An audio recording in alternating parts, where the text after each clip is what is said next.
behind these glass walls, a technological revolution has begun. All these companies are trying to replace humans. Amazon, Google, Tesla, Duolingo, and many more. They too believe in replacing the role of humans in the future. And why are companies so obsessed with replacing humans? Why haven't all our jobs been taken away by now?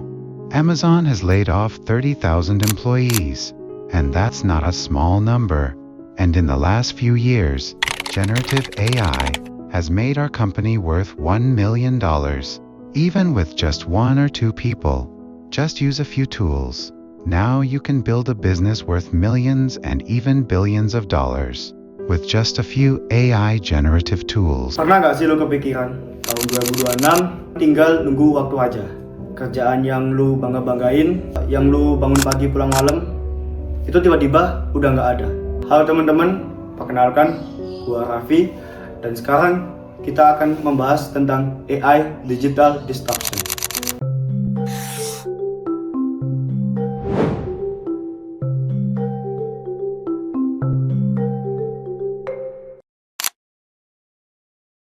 Gua nggak lagi nakut-nakutin kalian, tetapi ini adalah realita pahit yang datanya sudah terpampang jelas di depan mata kita.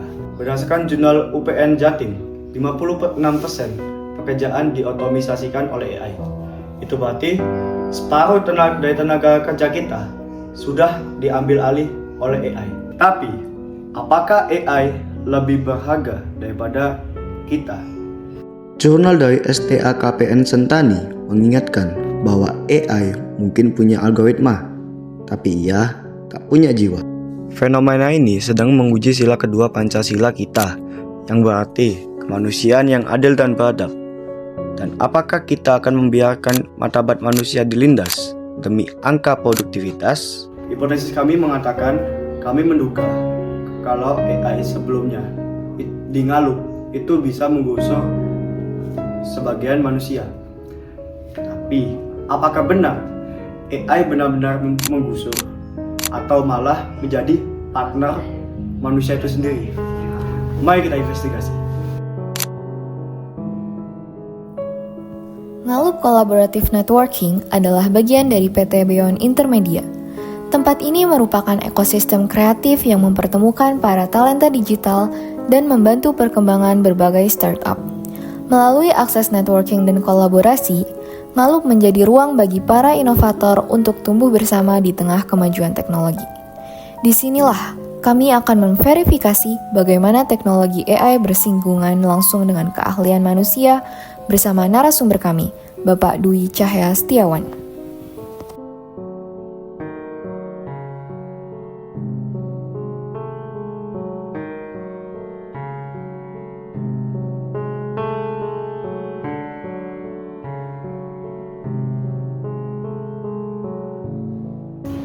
Selamat siang Pak Cahya.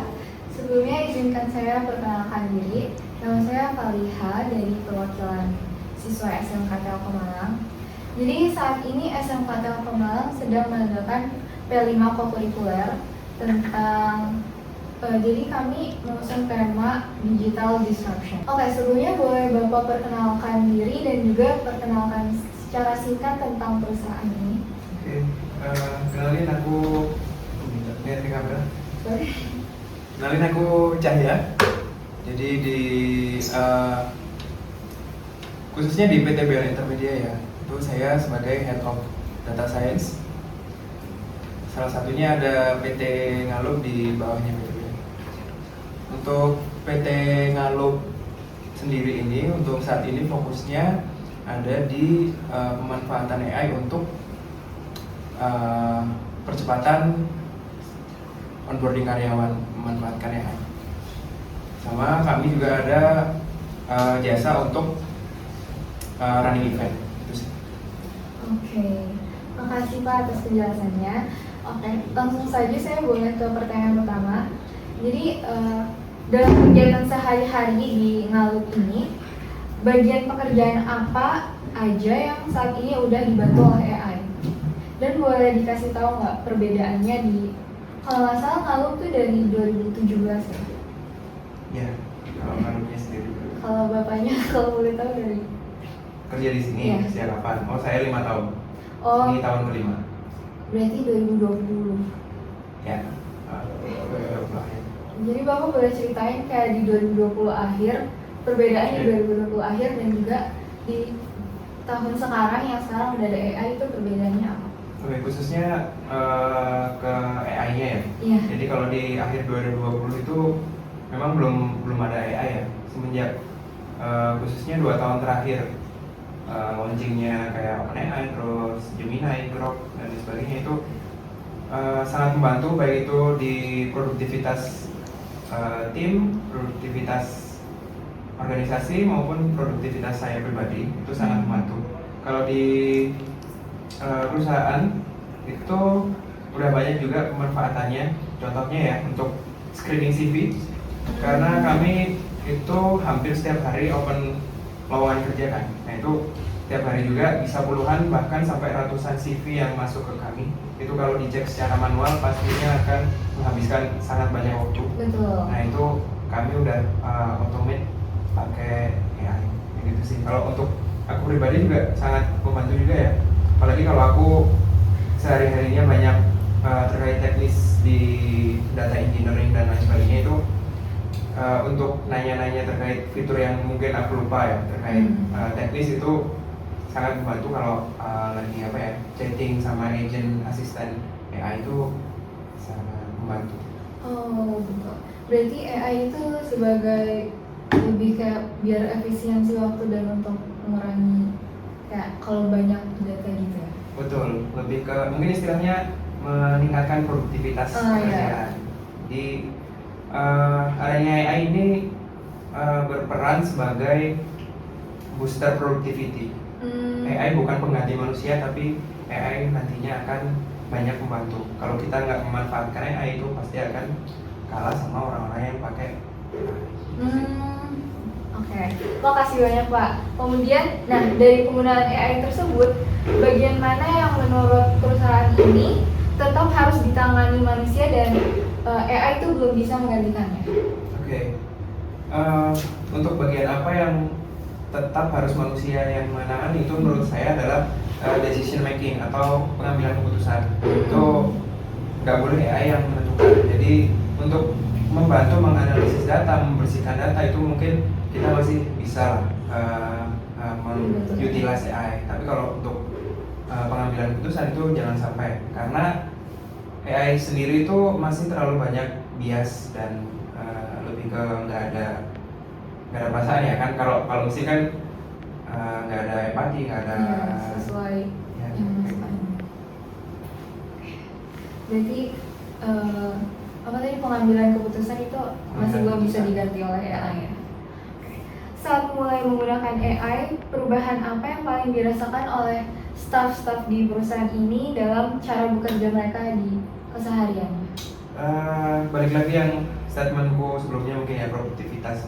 Bahkan kalau di salah satu departemen kami itu kalau boleh nyebutin itu di departemen kreatif itu memang mereka berfokus buat memproduksi konten yang dipublish di channel-channelnya perusahaan, misal TikTok, Instagram, YouTube dan lain sebagainya. Itu katakanlah kalau per hari mereka bisa memproduksi 10 konten sebelum AI. Dengan adanya AI sekarang bisa 2 kali lipat, katakanlah 15 sampai 20 lebih lah per hari. Jadi untuk meningkatkan produktivitas. Yeah. Pertanyaan selanjutnya, apakah AI di perusahaan ini lebih diposisikan sebagai alat bantu kerja staf atau sebagai solusi atas keterbatasannya waktu? Alat bantu. Alat bantu.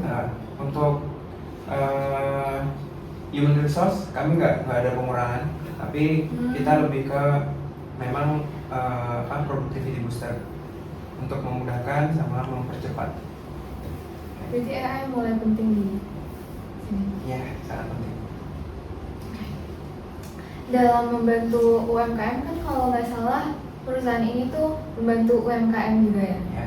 Nah, apa dampak paling terasa dari penggunaan AI sekarang, baik bagi perusahaan Ngalup maupun klien di sini? Oke. Untuk klien saat ini kami kebanyakan itu kliennya lebih ke corporate. Jadi kalau UMKM itu sebenarnya target dari si corporate tadi.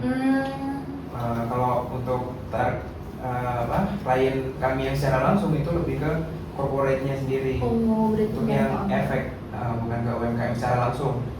Tapi kalau efeknya setelah pemanfaatan AI tadi memang untuk katakanlah merancang program atau percepatan konten itu sangat-sangat terbantu dengan adanya AI ini tadi. Terima kasih Pak. Kita udah ada di pertanyaan terakhir. Oke. Menurut perusahaan ini dan menurut Bapak, apa hal penting yang perlu kami siapkan sebagai siswa SMK? Dari pengamatan kami di lapangan, fenomena sekarang membuktikan bahwa AI di Ngalup bukanlah pengganti, melainkan partner produktivitas. Meski data menunjukkan risiko otomisasi yang besar, aspek kemanusiaan seperti empati dan pengambilan keputusan tetap tidak tergantikan. Pesan untuk teman-teman SMK, menurut keyakinanku pribadi, AI nantinya tidak akan menggantikan manusia. Hanya saja manusia-manusia yang tidak memanfaatkan AI akan ketinggalan dengan orang-orang yang lebih memanfaatkan AI dan mengutilisasi AI dengan maksimal. Itu sih. Mungkin kalian bisa belajar mulai prompting yang efisien itu kayak gimana, terus cara nge-build AI di lokal server itu kayak gimana, gitu sih. Baik, terima kasih banyak Pak Cahya atas insight-nya yang tentang AI yang sangat menarik. Saya jadi lebih terbuka lagi kalau AI itu bukan bakal menggantikan manusia, tapi teman kita. Kalau kita mulai dunia AI. Terima kasih Pak, terima kasih semuanya. Perjalanan investigasi kami membawa satu kesimpulan besar. Sejarah telah mencatat bahwa sejak era Alan Turing di tahun 1950-an, teknologi diciptakan untuk membantu, bukan malah untuk memusnahkan. Namun, tahun 2026 ini menjadi titik kritis. Jika revolusi industri dulu mengubah tenaga fisik menjadi mesin, kini AI merevolusi cara kita berpikir dan mengolah kreativitas. Secara sosiologis, tantangan kita sebagai calon lulusan SMK bukan lagi tentang melawan AI, melainkan bagaimana cara kita beradaptasi dengan AI itu sendiri. Hal ini sejalan dengan sila kedua Pancasila, yang berarti kita harus memanusiakan manusia itu sendiri. Dunia sudah berubah teman-teman, dan kita juga harus berubah bersamanya. Embrace your future, but keep your human soul. Gua Raffi, signing out.